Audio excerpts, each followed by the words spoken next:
ನಗರ ಪಾಲಿಕೆ ಅಧಿಕಾರಿಗಳು ನಿಮ್ಮ ಅಂಗಡಿಗೆ ಬೀಗ ಜಡಿಯುವ ಮುನ್ನ ಟ್ರೇಡ್ ಲೈಸೆನ್ಸ್ ಪಡೆದುಕೊಳ್ಳಿ ಅಂತ ಮೈಸೂರಿನ ವ್ಯಾಪಾರಸ್ಥರು ಮತ್ತು ಮಳಿಗೆದಾರರಿಗೆ ನಗರ ಪಾಲಿಕೆ ಆಯುಕ್ತರಾದ ಗುರುದತ್ ಹೆಗಡೆ ಎಚ್ಚರಿಕೆ ಸಂದೇಶ ನೀಡಿದ್ದಾರೆ.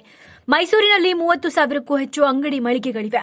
ಕೆಲವು ಪ್ರದೇಶಗಳಲ್ಲಿ ಈಗಾಗಲೇ ಉದ್ದಿಮೆ ಪರವಾನಗಿ ಪಡೆಯದ ಅಂಗಡಿಗಳನ್ನು ಮುಚ್ಚಿಸಲಾಗಿದೆ. ಹಾಗೆ ಮುಚ್ಚಿಸಿದ ನಂತರ ಅವರು ಟ್ರೇಡ್ ಲೈಸೆನ್ಸ್ ಪಡೆಯಲು ಮುಂದಾಗಿದ್ದಾರೆ. ಉಳಿದ ಅಂಗಡಿಯವರು ಇದರಿಂದ ಎಚ್ಚೆತ್ತುಕೋಬೇಕು. ನಾವು ಕ್ರಮ ಕೈಗೊಳ್ಳುವ ಮುನ್ನ ನೀವೇ ನೇರವಾಗಿ ಬಂದು ಪರವಾನಗಿ ಪಡೆದುಕೊಳ್ಳಿ ಅಂತ ಆಯುಕ್ತರು ತಿಳಿಸಿದ್ದಾರೆ. ಈಗಾಗಲೇ ಲೈಸೆನ್ಸ್ ಪಡೆದುಕೊಳ್ಳುವಂತೆ ಹಲವು ಬಾರಿ ಮನವಿ ಮಾಡಲಾಗಿದೆ. ಆದರೂ ಕೂಡ ಕೆಲವು ಮಳಿಗೆದಾರರು ಲೈಸೆನ್ಸ್ ಪಡೆದುಕೊಂಡಿಲ್ಲ. ಲೈಸೆನ್ಸ್ ಪಡೆಯುವ ಪ್ರಕ್ರಿಯೆಯಲ್ಲಿ ಏನಾದರೂ ತೊಡಕುಗಳಿದ್ದಲ್ಲಿ ನನ್ನ ಗಮನಕ್ಕೆ ತಂದರೆ ಆ ತೊಡಕುಗಳನ್ನು ನಿವಾರಿಸಿಕೊಡಲಾಗುತ್ತೆ ಅಂತ ಆಯುಕ್ತರು ಮನವಿ ಮಾಡಿದ್ದಾರೆ. ಕೇಂದ್ರ ಸರ್ಕಾರ ಕೃಷಿ ಕಾಯ್ದೆಗಳನ್ನು ಚರ್ಚೆಯೇ ಇಲ್ಲದೆ ಜಾರಿಗೆ ತಂದಿರುವುದು ರೈತರ ಸಮುದಾಯವನ್ನು ಅಡವಿಡುವ ಕೆಲಸವಾಗಿದೆ ಎಂದು ಕೆಪಿಸಿಸಿ ವಕ್ತಾರರಾದ ಎಂ ಲಕ್ಷ್ಮಣ್ ಆರೋಪಿಸಿದ್ದಾರೆ. ಮೈಸೂರಿನಲ್ಲಿ ಇಂದು ಪತ್ರಿಕಾಗೋಷ್ಠಿಯಲ್ಲಿ ಮಾತನಾಡಿದ ಅವರು, ರೈತ ವಿರೋಧಿ ಕಾಯ್ದೆಗಳನ್ನು ಜಾರಿಗೆ ತಂದಿರುವ ಕೇಂದ್ರ ಸರ್ಕಾರದ ವಿರುದ್ಧ ರೈತರು ದೆಹಲಿಯಲ್ಲಿ 6 ಡಿಗ್ರಿ ಸೆಲ್ಸಿಯಸ್ನಷ್ಟು ಚಳಿಯಲ್ಲೂ ಬೀದಿಗಿಳಿದು ಪ್ರತಿಭಟನೆ ಮಾಡುತ್ತಿದ್ದಾರೆ.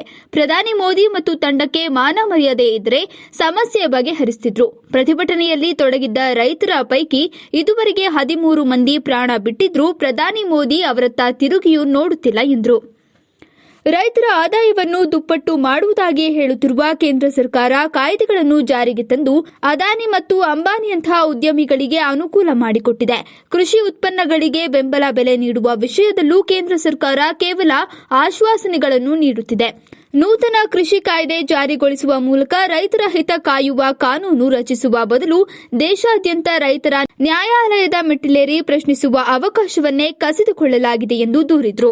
ಈಗಾಗಲೇ ಕೇಂದ್ರ ಸರ್ಕಾರ ಸಾರ್ವಜನಿಕ ಕ್ಷೇತ್ರದ ಉದ್ದಿಮೆಗಳನ್ನು ಖಾಸಗೀಕರಣಗೊಳಿಸಿ ಮಾರಿಬಿಟ್ಟಿದೆ. ಈಗ ರೈತರ ಜೀವನ ಹಾಳು ಮಾಡಲು ಹೊರಟಿದೆ. ದೇಶಾದ್ಯಂತ ರೈತರನ್ನು ಕೂಲಿ ಆಳುಗಳನ್ನಾಗಿ ಮಾಡುವುದು ಬಿಜೆಪಿಯವರ ಹುನ್ನಾರ ಎಂದು ಲಕ್ಷ್ಮಣ್ ಆರೋಪಿಸಿದರು. ಕೇಂದ್ರ ಸರ್ಕಾರ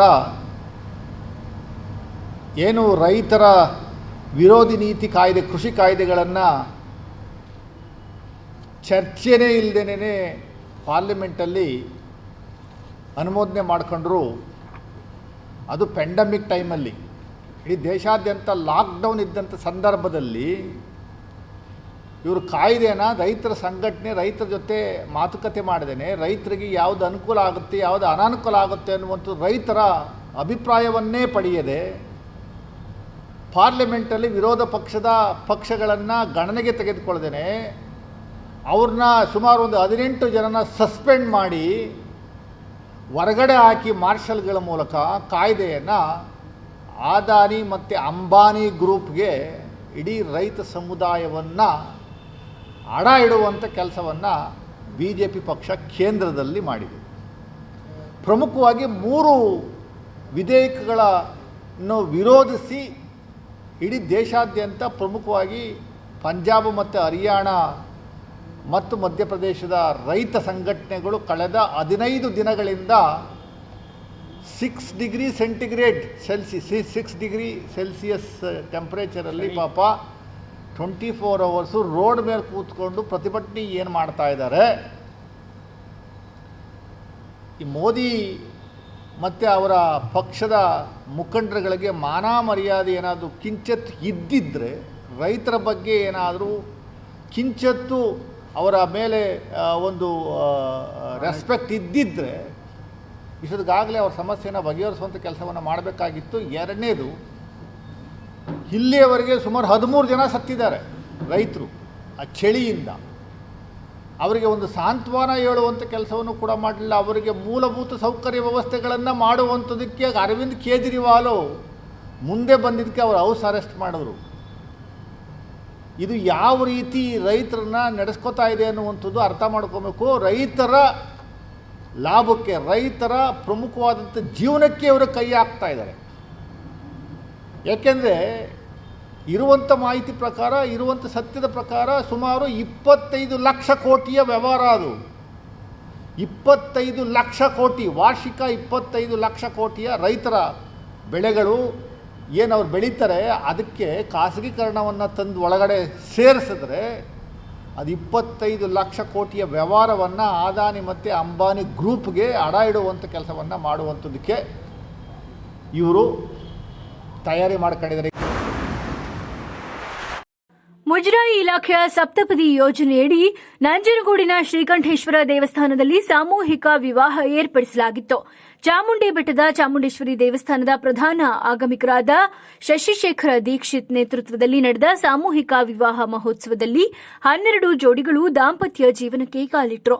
ಕೊರೋನಾ ಆತಂಕದ ಹಿನ್ನೆಲೆಯಲ್ಲಿ ಸರಳ ರೀತಿಯಲ್ಲಿ ನಡೆದ ಸಾಮೂಹಿಕ ವಿವಾಹ ಮಹೋತ್ಸವದಲ್ಲಿ ವಧುವರರ ಕುಟುಂಬಸ್ಥರು ಮತ್ತು ಬಂಧುಗಳು ಸಹ ಕಡಿಮೆ ಸಂಖ್ಯೆಯಲ್ಲಿ ಹಾಜರಿದ್ದು ಶುಭ ಕೋರಿದ್ದಾರೆ.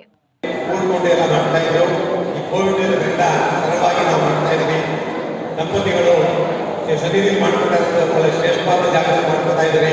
ಪಾರ್ವತಿ ಶ್ರೀಕಂಠೇಶ್ವರನ ಸನ್ನಿಧಿಯಲ್ಲಿ ವಿವಾಹ ನಡೀತಾ ಇರೋದು ಬಹಳ ವಿಶೇಷವಾಗಿರ್ತಕ್ಕಂಥದ್ದು. ಹಾಗೆ ತಮಗೆ ತಮ್ಮ ಕುಟುಂಬಕ್ಕೆ ಒಳ್ಳೆಯದು ಮಾಡಿ ದಾಂಪತ್ಯ ಜೀವನ ಚೆನ್ನಾಗಿರಲಿ. ಮುಂದೆ ಆಗುವವರಲ್ಲಿ ದೇವರನ್ನ ಪ್ರಾರ್ಥನೆ ಮಾಡಿಕೊಂಡು ಸುಲಲಿತವಾಗಿ ನಮ್ಮ ಕಷ್ಟ ಕಾರ್ಪಣ್ಯಗಳಿಗೆ ಈಡೇರಲಿ ಅಂತೇಳಿ ಪ್ರಾರ್ಥನೆ ಮಾಡಿಕೊಳ್ಳಿ. ನಿಮ್ಮ ಬಂಧು ವರ್ಗದವರೆಗೂ ಈ ವಿಷಯಗಳನ್ನು ತಿಳಿಸಿ ನಾವು ಈ ಥರ ಸನ್ನಿಧಿಯಲ್ಲಿ ಮದುವೆ ಮಾಡ್ಕೊಂಡಿದ್ದೀವಿ. ಭೂ ಸುಧಾರಣಾ ಕಾಯ್ದೆ ವಿರೋಧಿಸಿ ಕರ್ನಾಟಕ ಪ್ರಾಂತ ರೈತ ಸಂಘದ ವತಿಯಿಂದ ಮೈಸೂರಿನ ಜಿಲ್ಲಾಧಿಕಾರಿ ಕಚೇರಿ ಬಳಿ ಇಂದು ಪ್ರತಿಭಟನೆ ನಡೆಸಲಾಯಿತು. ಭೂ ಸುಧಾರಣಾ ಕಾಯ್ದೆಯು ದೇಶದ್ರೋಹಿ ಕಾಯ್ದೆಯಾಗಿದೆ. ಇಂತಹ ಕಾಯ್ದೆಗಳನ್ನು ಜಾರಿಗೆ ತರುವ ಮೂಲಕ ಕೇಂದ್ರ ಮತ್ತು ರಾಜ್ಯ ಸರ್ಕಾರಗಳು ರೈತ ಕುಲವನ್ನೇ ನಾಶ ಮಾಡಲು ಹೊರಟಿವೆ.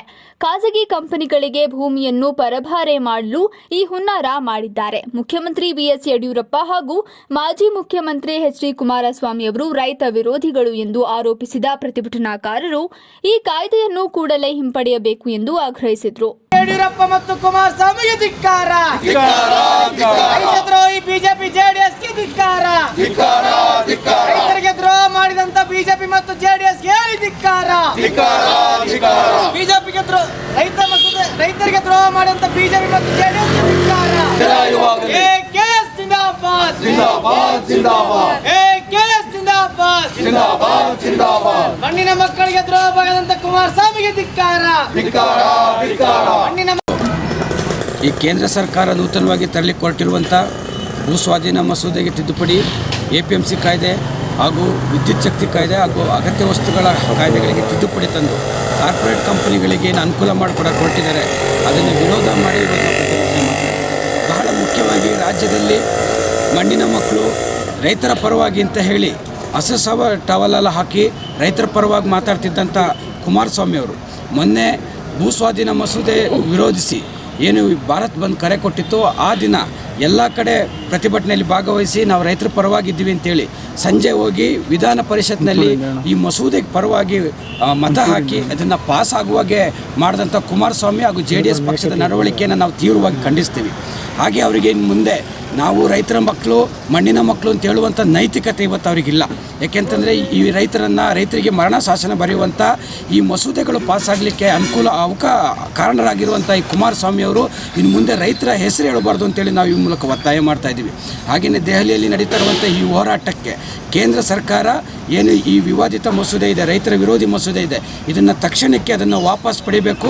ಹಾಗೂ ಈ ರೈತರಿಗೆ ಸಂಬಂಧಪಟ್ಟಂಥ ಈ ಅವರ ಬೆಳೆಗಳಿಗೆ ಬೆಲೆ ಸಿಗುವಂಥ ಡಾಕ್ಟರ್ ಸ್ವಾಮಿನಾಥನ್ ಆಯೋಗದ ವರದಿಯನ್ನು ಕೂಡಲೇ ಜಾರಿ ಮಾಡಬೇಕು ಅಂತ ಹೇಳಿ ನಾವು ಒತ್ತಾಯ ಮಾಡಿ ಇವತ್ತು ಈ ಪ್ರತಿಭಟನೆಯನ್ನು ಮಾಡ್ತಾ ಇದ್ದೀವಿ.